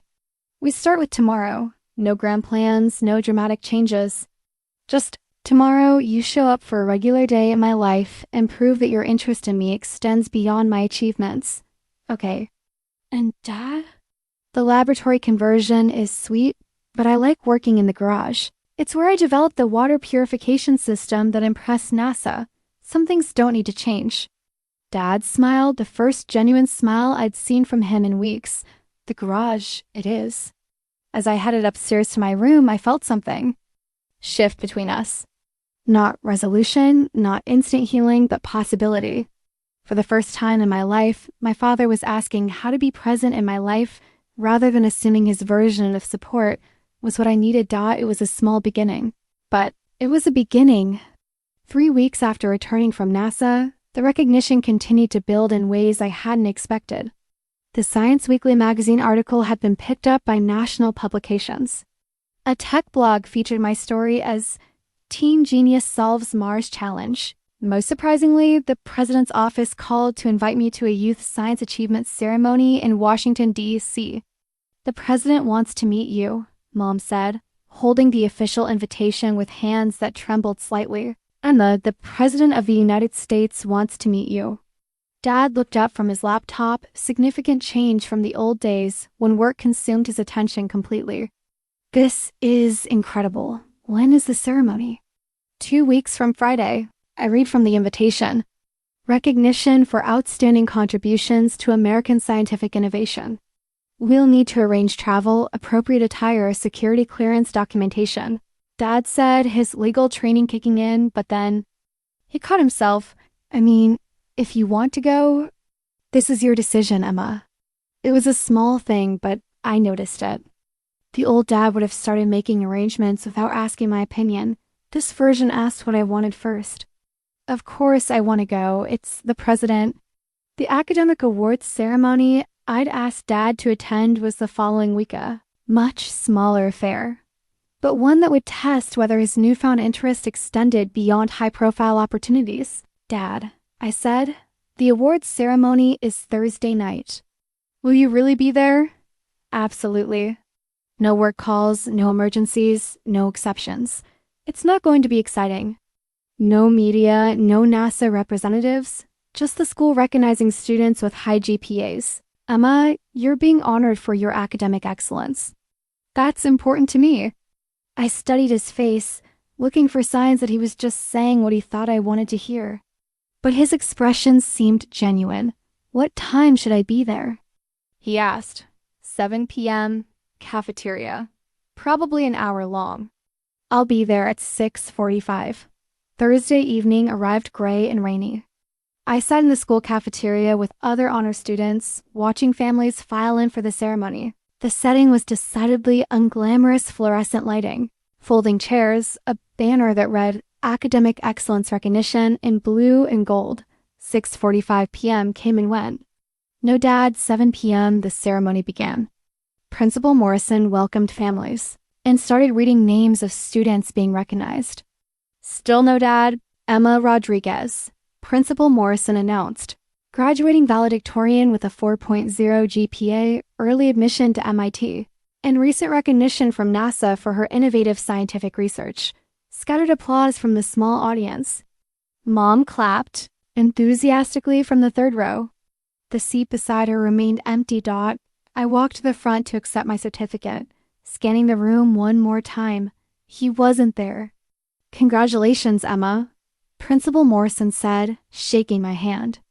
"Your achievements this year have been extraordinary." "Thank you," I managed, though my heart was sinking. Another broken promise, another missed moment, another reminder that his interest was conditional. I returned to my seat, fighting back tears. How would I let myself hope that this time would be different? "Emma Rodriguez, could you please return to the front?" Principal Morrison's voice cut through my disappointment. Confused, I walked back to the podium, through the cafeteria's back doors.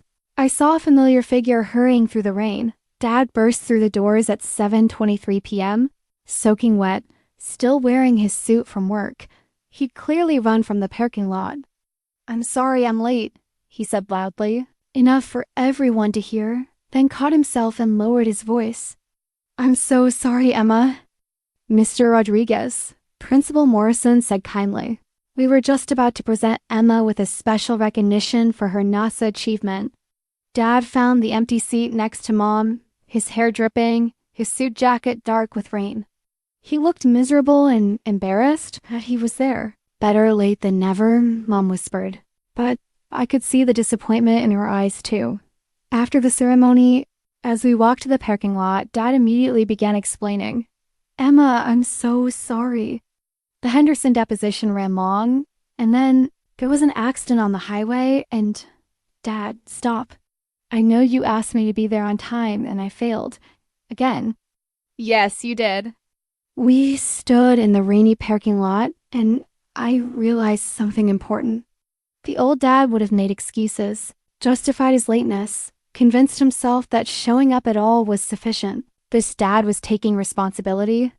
I broke my promise to you, he said. I promised to be there at 6:45, and I was 23 minutes late. That's not good enough. No, it's not. How do I do better? You plan better. You leave work earlier. You prioritize differently. You're right. Emma, I want to make this up to you. Dad, you can't make up broken promises with grand gestures. You make up for them by keeping the next promise. Mom smiled at that. She's right, David. The grand gestures don't erase the small failures. Then what's my next promise to keep? I thought about it. The presidential ceremony in DC, be on time, be present. And don't use it as an opportunity to network or advance your own interests. Done. And Dad, I'm proud of you for running through the rain to get here. The old you would have just skipped. The whole thing once you were late. The old me would have made excuses about why this ceremony wasn't important enough to justify getting soaked. But you got soaked anyway. Because this was important to you, which makes it important to me. As we drove home, I realized that Dad's progress wasn't going to be perfect or linear. He was going to mess up, arrive late, make mistakes. But for the first time in my life, he was trying. Really trying. When we got home, I found a package waiting. On our doorstep, official MIT acceptance materials, including course catalogs for the aerospace engineering program I'd be entering in the fall. Look at this, I said, spreading the materials across the kitchen table. Advanced propulsion systems, space habitat design, planetary science, astrobiology. Dad looked through the course descriptions with genuine interest. These are undergraduate courses, Emma. This is graduate level work. That's what happens when NASA fast-tracks your education. Are you nervous? Terrified, but excited. This is everything I've been working toward. Dad picked up a course description for Mars environmental systems. You could literally design the technology that keeps humans alive on Mars. Maybe if my water purification system works as well in space as it does on Earth. It will, Mom said confidently. Emma, you've never created anything that didn't work better than expected. As I organized my MIT materials, I felt the weight of the opportunities ahead of me. Presidential recognition, NASA partnership, full scholarship to one of the world's best universities. Technology that could enable Mars colonization, all of it, earned through years of work that Dad had missed, but all of it leading to a future where maybe finally we could build the relationship I'd always wanted. Graduation day arrived with perfect June weather, sunny, warm, with just enough breeze to make the outdoor ceremony comfortable. Lincoln High's football field had been transformed with a temporary stage, rows of white chairs, and banners celebrating. The class of 22-5. I stood in the hallway outside the gymnasium, adjusting my cap and gown, when I heard familiar voices approaching. There she is, Dad said, and I turned to see both my parents walking toward me. But something was different about Dad's expression, pride mixed with what looked like nervousness. You look beautiful, sweetheart, Mom said, straightening my graduation cap. Thanks. Are you guys ready for the longest ceremony in Lincoln High history? Emma, Dad said, before we go out there, I wanted to give you something. He handed me a small wrapped box. It's not much, but inside was a simple silver bracelet engraved with coordinates. Those are the coordinates of Johnson Space Center, Dad explained, where your NASA partnership began. I thought I wanted you to have something to remember this moment. Dad, this is perfect. I fastened the bracelet around my wrist, surprised by how thoughtful the gift was. Mr. Rodriguez? Mrs. Rodriguez? A photographer approached us. I'm from the local newspaper. Could we get a photo of Emma with her family before the ceremony? For the first time in my memory, Dad didn't check his phone or mention having to be somewhere else. He simply put his arm around my shoulders and smiled for the camera. Emma Rodriguez, NASA researcher and MIT scholarship recipient. With her proud parents, the photographer said as he snapped pictures. The ceremony itself was everything graduation. Ceremonies should be long speeches about bright futures, proud families cheering for their graduates, and the surreal feeling of marking the end of one chapter while anticipating the beginning of another when Principal Morrison called my name. As valedictorian, I walked across the stage to genuine applause, but the moment that mattered most was looking into the audience and seeing both my parents there, clapping enthusiastically. Dad's phone nowhere in sight after receiving my diploma. I returned to my seat and found a text message on my phone.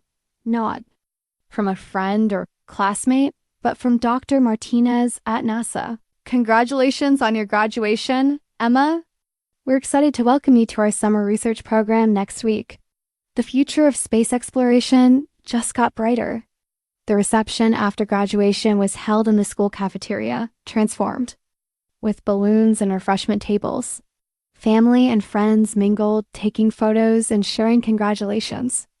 Emma! Sarah Martinez, my friend since elementary school, grabbed my arm. I still can't believe you're going to work for NASA. Are you nervous? Terrified, I admitted, but excited.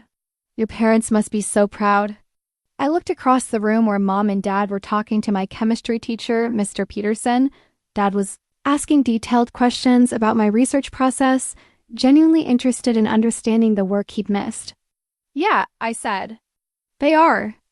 Later, as families began to leave, I found myself standing alone for a moment, processing the significance of the day. High school was over. MIT beckoned in the fall. NASA awaited me in just 1 week. Penny, for your thoughts? Dad approached, carrying 2 cups of punch. Just thinking about how much has changed. 6 months ago, you didn't even know what my science project was about.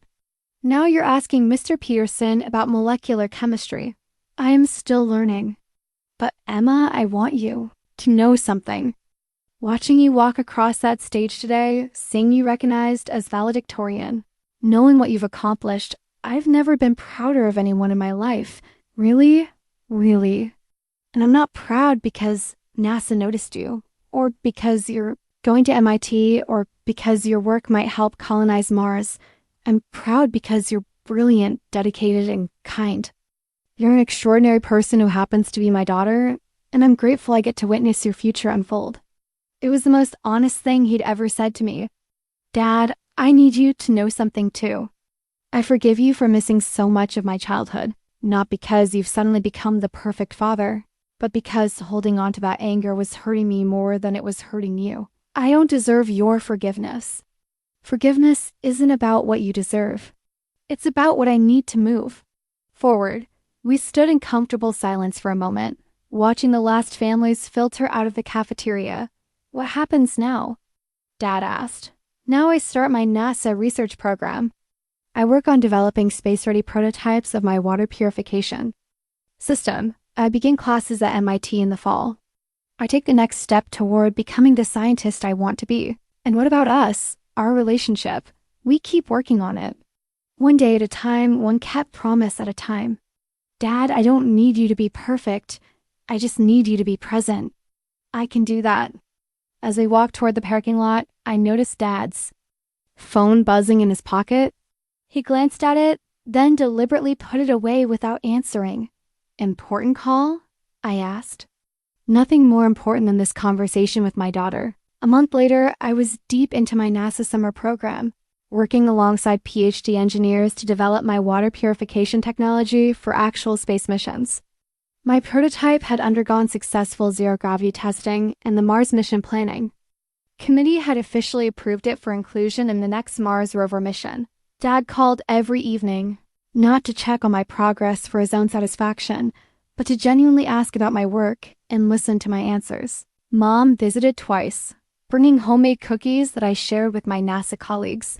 But the moment that meant the most came 3 weeks into my program.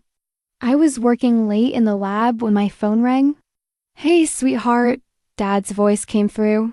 Clearly, I know you're probably busy, but I wanted to call and tell you something. What's that? I saw your water purification system working in the zero-gravity chamber today, on the live feed NASA provides for families. Emma, watching your technology function in space, seeing something you created working perfectly in an environment you designed it for, that was one of the proudest moments of my life. Dad, and the best part was that I got to witness it this time. I didn't miss the moment when my daughter's innovation worked perfectly in space. I felt tears well up in my eyes. You watched the whole test? Every minute, I rearranged my entire day to make sure I could see it live. Emma, your system didn't just work, it exceeded every performance metric. The engineers were amazed. It felt incredible knowing you were watching. I'm sorry it took 17 years for me to understand how important it is to witness your achievements, but I'm here now, and I'm not missing anything else. 6 months later, I was settling into my first semester at MIT when the call came that would change everything again. Dr. Martinez's voice was barely contained excitement. Emma, are you sitting down? Should I be? NASA just approved your water purification system for the 2027 Mars mission. Not just as backup technology, as the primary water management system for the first permanent Mars base. I sat down hard in my dorm room chair. Primary system? Your technology will literally keep the first Mars colonists alive.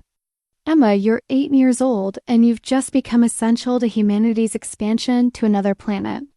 That evening, Dad called as usual. But when I told him the news, there was a long silence on the other end. Dad, are you there? I'm here. I'm just Emma. Do you realize what this means? Your name is going to be associated with the first humans to permanently live on Mars. When historians write about space exploration, they'll write about you. It's pretty overwhelming. I bet it is. But Emma, I want you to know something. This achievement, this incredible, world-changing achievement, you earned it entirely through your own brilliance and hard work. I had nothing to do with it, and I'm grateful that I at least got to witness some of the journey. Dad, no, let me finish. For 17 years, I failed to see what was right in front of me. I had a daughter who was going to help humanity reach the stars, and I was too focused on contracts and billable hours to notice. I'll regret that for the rest of my life. You don't have to regret it anymore. We're building something new now. Yes, we are. And Emma, next time there's a Mars mission launch, when your technology is keeping astronauts alive millions of miles from Earth, I'll be in mission control watching every second. Promise? Promise. I've learned that some moments are too important to miss. As I hung up the phone and looked out my dorm window at the Boston skyline, I thought about the journey that had brought me here. A science fair that Dad had skipped, leading to NASA recognition, leading to a partnership that would take human technology to Mars. His absence from that crucial night had inadvertently set everything in motion. But his presence, now imperfect, evolving but genuine, was what made the achievement meaningful. In 2 years, my water purification system would launch toward Mars. In 5 years, it would keep the first permanent colonists alive on another planet. And for the first time in my life, I knew my father would be watching every milestone, celebrating every achievement, and finally understanding that his daughter had been extraordinary all along. Sometimes, the most important journeys begin with the people we love failing to see us clearly, but the best journeys end with them learning to see us as we truly are and choosing to witness our light, even when it burns brighter than they ever imagined possible. The girl who once stood alone at a science fair, explaining molecular water, purification to an audience missing its most important member, had become the young woman whose innovation would help humanity take its next giant leap. And this time, Dad wouldn't miss a moment of it.